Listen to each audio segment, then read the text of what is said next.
क्या ऋतिक रोशन जैसी Greek God physique आपकी नेचुरली बन सकती है, या फिर इसने भी टीके शीके ठोके हुए, गोलियां शोलियां खाई हुई हैं, पाउडर शोल्डर लिया हुआ है और इस तरह इसने अपनी बॉडी बनाई हुई है? If you want to know the answer तो ये वीडियो एंड तक देखिएगा, क्योंकि एंड में मैं आपको अपना वर्डिक्ट दूंगा कि ऋतिक रोशन नेचुरल और not. Welcome to the NSJD Show, Pakistan's first fitness and self-improvement podcast, in which we discuss tools for self-improvement and physical and mental well-being.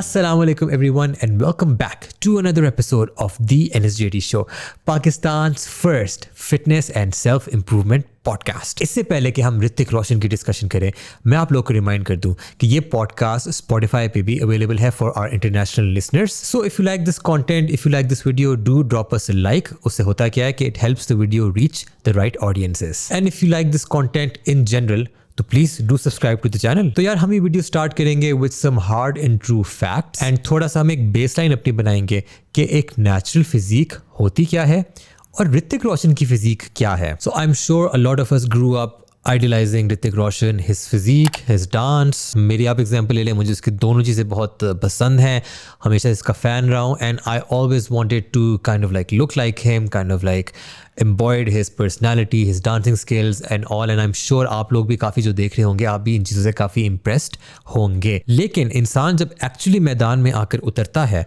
तब उसको आइडिया होता है कि थ्योरी क्या होती है, आइडियलाइज करना किसी को क्या होता है, और रियलिटी में, प्रैक्टिकलिटी में वो चीज़ क्या होती है। तो शायद देखने में लगता है कि हाँ यार मेहनत करेंगे तो ऐसी फिजिक बन जाएगी, लेकिन जब एक्चुअली मेहनत करना शुरू करते हैं तब आपको अपनी लिमिटेशंस का पता लगता है, तब आपको बॉडी की नेचुरल लिमिटेशंस का पता लगता है, और तब यू बिगिन टू क्वेश्चन कि यार जिस फिजिक को मैं आइडियलाइज कर रहा था, क्या ये वाकई ही नेचुरली अचीव हो सकती है कि नहीं हो सकती। So let's break down our deep dive, और हम ऋतिक रोशन के स्टैट्स से स्टार्ट करते हैं। स्टैट्स का मतलब कि भाई उसकी हाइट क्या है, वेट क्या है, ये वगैरह वगैरह, ये सब कुछ मैंने गूगल से लिया है, तो हो सकता है इसमें थोड़ी सी कमी बेशी हो, लेकिन हम इसको as a reference point use करते हैं। तो जी, कहा यह जाता है कि ऋतिक रोशन की हाइट है almost 5'11" and his average weight is 86 kilograms while his age right now is 51 years। अब मैं आप लोगों को बताता हूँ कि कैसे हमें पता लगता है कि कोई इंसान स्टेरॉइड्स पे है। पहली बात, ऑब्वियसली इनसेन मस्कुलर डेवलपमेंट उसकी होती है,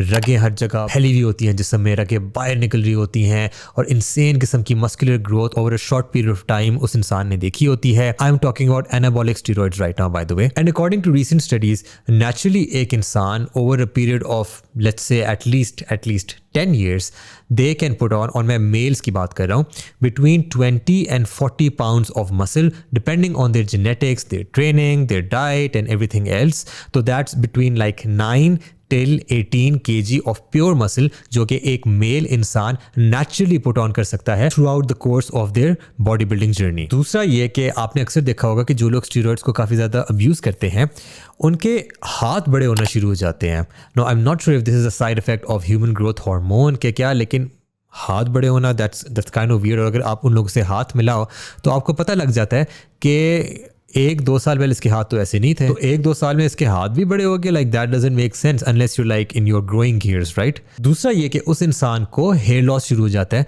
जब वो स्टेरॉइड्स यूज़ करते हैं और अपनी आर्टिफिशियली टेस्टोस्टेरोन को वो बढ़ाते हैं, तो उस वजह से उनको हेयर लॉस स्टार्ट हो जाता है। तीसरा ये कि उनको बहुत ज़्यादा एक्नी स्टार्ट हो जाती है, और अक्सर कमर में, जिसको अक्सर बोला जाता है बैक एक्नी, उसको जोड़ के, तो वो उनको शुरू हो जाती है।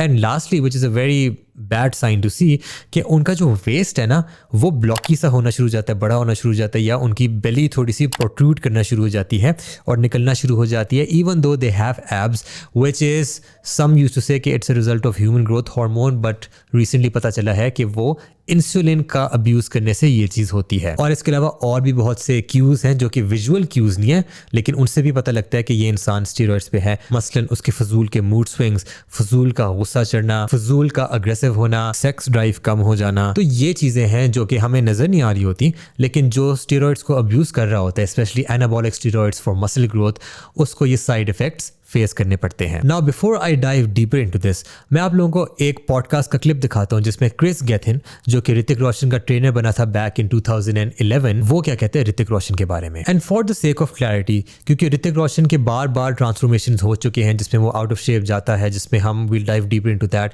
और वो वापस वो शेप में आता है। मैं किस शेप की बात कर रहा हूँ? मैं 2011-2012 ऋतिक रोशन की बात कर रहा हूँ, जब वो क्रिश के लिए रेडी हुआ था और उसकी अमेजिंग किस्म की फिजिक बनी हुई थी, जो कि आपकी स्क्रीन में इस वक्त आ रही होगी। We'd set up 12 weeks, but we managed to transform in about 9.5 weeks because his body responded so well. And he's got such a small frame, like the smallest frame I've ever trained. You mean like a skeleton? Yeah, skeleton for sure. You know, very small wrists, very small ankles, very small knees, joints.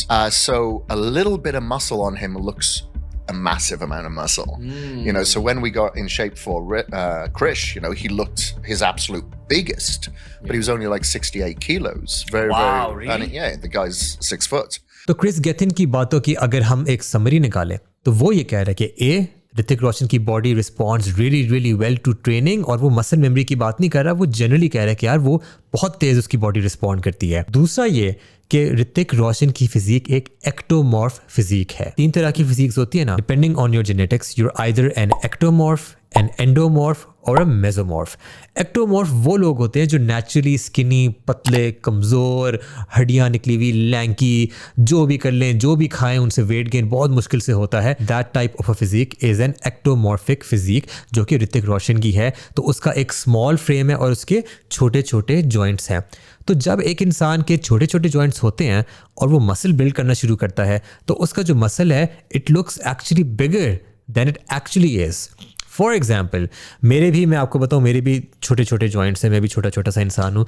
तो मेरा जो बाजू है वो 15 inches में लोगों को ऐसे लगता है कि यार शायद ये 16-17 इंच का है, लेकिन ऐसा कुछ नहीं है। It's just a visual representation जो उनको नज़र आ रही होती है, उनको लग रहा होता है यार सच अ राउंड मसल बेली और छोटा सा जॉइंट है, बट इन एक्चुअलिटी मेरा बाजू कभी इन माई एंटायर लाइफ 16 इंचेस का हुआ ही नहीं है। कोल्ड की मैं बात कर रहा हूँ। Now also keep in mind कि ऋतिक रोशन की काफ़ी ज़्यादा इंजरीज हैं और अभी भी हैं और उस वक्त भी थी, and that is why he got fat in the first place, क्योंकि उसकी बैक में स्लिप डिस्क है। आई एम नॉट श्योर एक है कि मल्टीपल हैं, बट एटलीस्ट एक स्लिप डिस्क तो है, जिसकी वजह से वो अक्सर बेड रेस्ट पे आ जाता है व्हेन दैट गेट्स एग्रीवेटेड, जिसकी वजह से क्रिश से पहले वो बिल्कुल आउट ऑफ शेप चला गया था। और अभी अगर आप उसकी वेरी रिसेंट ट्रांसफॉर्मेशन देखें फॉर दैट मूवी कबीर, तो उसमें वो बता रहा था कि मेरे एंकल में भी मसला है, मेरी एक नी में भी मसला है, मेरी एक कमर में भी मसला है, और वो सारी चीज़ें ट्रीट हो रही थी विद हिज लेटेस्ट ट्रांसफॉर्मेशन। अब मज़े की बात आप सुने कि क्रिश जो मूवी आई थी उसमें Hrithik Roshan at a height of 5'11", as उस टाइम, या अगर हम माइनस कर लें so that's like late 30s early 40s के करीब आने लगा था एट दैट टाइम। तो तब उसका जो वेट था ऑन स्क्रीन, जो उसके शर्टलेस सीन्स हैं जो बहुत मशहूर हुए हैं, जो पिक्चर्स बहुत मशहूर हुई हैं, at that time his weight was 68 kilograms only. Again वही बात कि it's just the illusion that you are getting कि स्मॉल जॉइंट्स है और मस्कुलर बेलीज है, राउंड मसल बेलीज हैं, तो आपको देखने में लग रहा है कि you know he is really big, but in actuality he is just really ripped. He has a very aesthetic physique and is only 68 kg in weight. मैं अगर अपनी बात करूं, when I am at my peak shredded, तो उस वक्त जब लोग पिक्चर्स देखते हैं वो गेस करते हैं कि हाँ यार तुम यहाँ पे like 70 kg हो, तो मैं उन्हें बोलता हूँ भाई क्या मतलब 70 kg यार, वेट अ मिनट, मेरी हाइट है 5'6" एंड उन पिक्चर्स में मेरा वजन is less than 60 kg, it's like 57-58 kg। और आप सोचें कि Hrithik Roshan at height of 5'11", his weight was 68 kgs at that time, so मेरे से 10 किलोज ज़्यादा, so that means he was exceptionally ripped at that time as well. और Chris Gethin ने यह भी बताया कि जब उनको शर्टलेस सीन जो है वो शूट करना पड़ता था, तो उसके लिए वो एक सीन एट अ टाइम करते थे, एक हफ्ते में। बेसिकली उसको उस सीन के लिए तैयार किया जाता था, उस सीन के लिए उसको कार्ब डिप्लीट किया जाता था। कार्ब डिप्लीशन में ये होता है कि बेसिकली आप अपनी बॉडी को कार्ब्स बिल्कुल फीड करना छोड़ देते हैं और आपकी बॉडी क्रेव करना शुरू हो जाती है वो कार्बोहाइड्रेट्स, और close to the photo shoot या close to the video shoot या जो भी आपने सीन वगैरह शूट करना है, उससे कोई 2-3 दिन पहले एकदम से आप कार्ब्स को लोड करते हैं in your body. In the case of Hrithik Roshan up to 800 grams of carbohydrates वो एक दिन में खाता था, because his body responds really well to high carbohydrates. क्योंकि वो एक्टोमॉर्फ है तो उसकी बॉडी वो सारे के सारे कार्बोहाइड्रेट्स जो है वो यहाँ की स्टोर नहीं करता जब इस तरह की वो मतलब कि आप कह लो डिप्लीशन फेज में होता है, बल्कि it actually uses those carbohydrates to pump up his muscles, draw water from underneath his skins into the muscle, make them even more pumped and full than they are in normal days. और फिर जाके जब वो scene को shoot करते हैं उससे पहले वो थोड़ा सा पंप भी करते हैं अपने जिस्म को, पुशअप्स किए, थोड़े से डंबल कर्ल्स वगैरह कर लिए, ट्राइसेप एक्सटेंशन जो भी उसने करनी है. उसके बाद जब वो सीन को शूट करते हैं इन ऑप्टिमल लाइटिंग, इन ऑप्टिमल कंडीशंस, तो आपको लगता है कि यार ये कोई 80 kgs का हीरो खड़ा हुआ है, but in actuality again he is only 68 kgs during the filming of Krish. So my personal verdict is, based on all of this, that Hrithik Roshan is natural.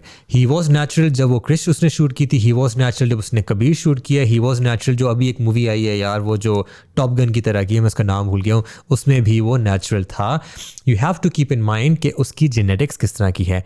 Ectomorph है, छोटा सा waist है, it's easier for him to get abs. अब वो ये सुनेगा वो कहेगा क्या मतलब easy, but let's face it, compared to an endomorph, it's a little easy for him to get abs, to get shredded. It's difficult for him to put on muscle, तो उसके लिए he has to eat a lot, he has to really make sure that everything is on point. उसकी body पे ना तो कोई acne है तो ना कोई बैकनी है. उसका हाथ जो है, इवन तो मैंने हाथ उससे मिलाया नहीं है, अभी मैं मिला नहीं हूँ उससे रिसेंटली, लेकिन उसका हाथ देखने में कोई इस तरह बहुत बड़ा ह्यूमन ग्रोथ हार्मोन वाला हाथ नहीं लगता. It all looks natural. उसको फजूल किस्म की हेयर लॉस भी नहीं हुई हुई, दो आई एम नॉट श्योर कि उसने कोई PRP या कोई हेयर ट्रांसप्लांट कराया हुआ है कि नहीं कराया हुआ, बट देखने में तो ऐसा कुछ नहीं लगता. एंड जो उसकी फ्रेम है उसमें जो उसने मसल पैक ऑन किया है, it does not look that he has put on more than 20 kilos of muscle in his life time, जो कि नेचुरल लिमिट है, मैंने आपको शुरू में बताया था. और आप ज़रा सोचें कि एक ऐसा इंसान जिसके बैक में मसला है, जिसके घुटने में मसला है, जिसके एंकल में मसला है, वो अगर स्टीरॉइड्स वगैरह लेना शुरू करे, खास तौर पर जो आजकल something that is not a steroid, it's actually a peptide, if I am not wrong BPC 157, तो वो क्यों नहीं ले रहा और एक इनहैंस तरीके से अपनी बॉडी की रिकवरी वो क्यों नहीं करा रहा, क्यों इतनी ख्वारी झेल रहा है वो, क्यों इतनी दर्दें वो जो है एब्जॉर्ब कर रहा है और उनको इंड्योर कर रहा है. Because I personally think that based on his mindset उसको मेहनत करने का शौक है, और जो नेचुरल लोग होते हैं उनको जनरली नेचुरल बॉडी बिल्डर्स, उनको मेहनत करने का शौक होता है. They really like to see the results of the effort that they put in and not the amplified you could say results of the effort that they put in. यानी कि अगर एफर्ट इतनी डाली है तो रिजल्ट इतने आने चाहिए, ना कि एफर्ट इतनी डालें और रिजल्ट्स इतनी आए. अब ये अगर कोई स्टेरॉइड लेने वाला देख रहा है तो वो कह रहा होगा ओ भाई हम तुमसे ज़्यादा एफर्ट डालते हैं ये और वो, मे बी, बट वो जो आप चीज़ें लेते हैं they allow you to put in more effort and they give you obviously more returns. Steroids वाली जो फिजिक्स होती हैं, वो लोग हर वक्त रिप्ड रहते हैं और बहुत ज़्यादा रिप्ड रहते हैं. If they have good genetics और बैड जेनेटिक्स और ओके जेनेटिक्स, पहली बात है कि वो अगर इस तरह की फिजिक है ना, एक फिटनेस मॉडल वाली फिजिक है, वो हर वक्त रिप्ड रहते हैं या हर वक्त कम से कम उनके एब्स नज़र आते रहते हैं. For Hrithik Roshan that's not the case. Now you could argue कि नहीं, क्या पता वो गेयर लेता है, स्टीरॉइड्स लेता है मूवी के लिए और मूवी के बाद वो छोड़ देता है, बट अगर आप उसके साइज़ को देखें, उसके मस्कुलेचर को देखें, तो आपको इतना कोई फ़र्क नहीं नज़र आता when he is kind of fat and when he is really ripped. Musculature में इतना ज़्यादा फ़र्क नहीं है. जब कोई एनाबॉलिक्स पे होता है और वो एनाबॉलिक्स को छोड़ता है तो बहुत वाज़े फ़र्क आपको नज़र आता है कि उसका मसल जो है वो एकदम ड्रॉप हो गया और फैट एकदम गेन हो गया. In the case of Hrithik you mostly see fat gain, not so much of muscle loss या ड्रामेटिक या ड्रास्टिक मस्कुलर लॉस. मैं आपको हर नेचुरल बंदे की एग्जाम्पल दे सकता हूँ कि when they stop working out तो ऑब्वियसली मसल तो उनका छोटा होता है, बट ऐसे नहीं कि ड्रास्टिकली वो बारे में से हवा निकल जाए, जो कि उन लोगों का होता है who are taking anabolic steroids.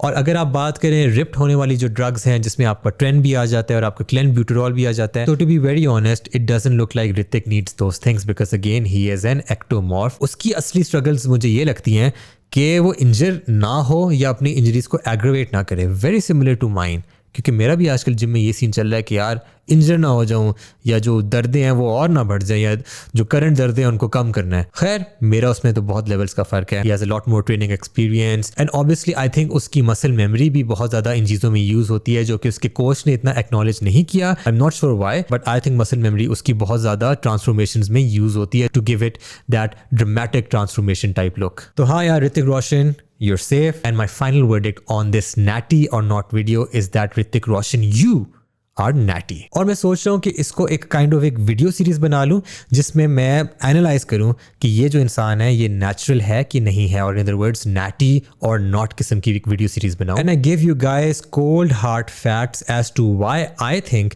कि ये इंसान नेचुरल है कि नहीं है, कि टीके लेता है, कि गोलियां लेता है, कि क्या करता है. And with that we'll wrap up this episode of the NSJD show. अगेन, अगर आपको ये वीडियो पसंद आई है तो do click on the like button, do click on the subscribe button. This will really help our video reach the right audiences.